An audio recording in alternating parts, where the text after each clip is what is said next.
Untuk mendukung tutorial komputer, kalian bisa mengklik subscribe. Halo, selamat datang di tutorial komputer. Tutorial kali ini mengenai apa yang harus kalian lakukan ketika baru menginstal Windows 10. Tentunya, selain driver VGA dan audio, ada hal yang penting lainnya, yaitu menginstal DirectX 9. Apakah kegunaannya? Di antara kalian pasti ada yang pernah menemukan error seperti ini. Di sini terdapat bacaan bahwa program kalian tidak bisa dimulai dikarenakan D3DX9.dll tidak ditemukan di komputer kalian. Jadi kalian harus menginstal ulang program untuk menyelesaikan masalah ini. Di sini banyak sekali error mengenai D3DX9. Dari error D3DX9 saja, D3DX931, D3DX943, 42, dan lain-lain. Dan di sini kalian juga bisa melihat ketika kalian bermain game seperti Pro Evolution Soccer atau PES, di sini terdapat error karena program tidak memiliki D3DX9_43. Tentunya hal ini sangat penting ketika kalian baru menginstal Windows 10.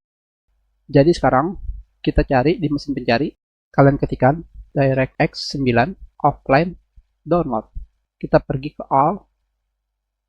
Dari sini kalian pilih website Microsoft dengan tulisan download DirectX End User Runtime bulan Juni 2010.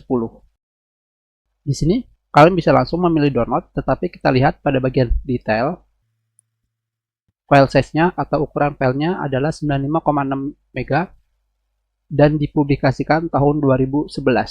Sekarang sudah tahun 2020, tetapi kita masih membutuhkan file ini untuk bermain game. Sistem recruitment atau kebutuhan sistem untuk DirectX 9 ini tentunya dari Windows XP, Windows 7, Windows 8, dan Windows 10. Instalasi instruksinya tidak perlu kita baca. Dan di sini informasi tambahannya pada bagian atasnya di sini.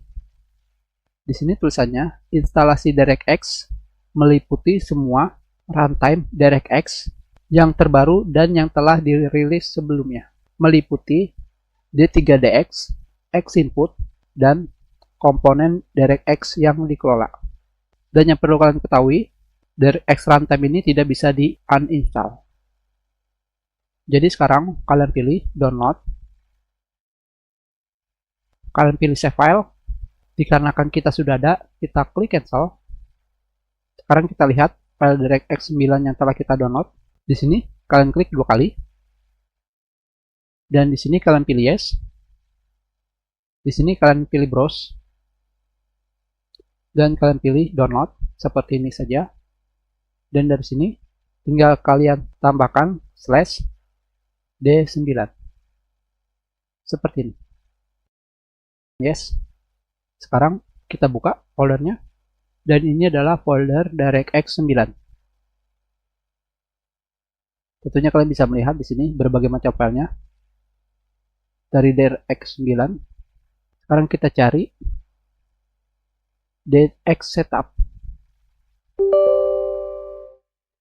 Dan di sini kita pilih yes, kita pilih accept, dan kita pilih next, kita pilih next, dan kita tinggal menunggu selesai melakukan instalasi.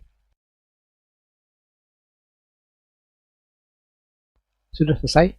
Seharusnya sekarang semua error yang berhubungan dengan D3DX9 sudah hilang. Kita sudahi. Terima kasih.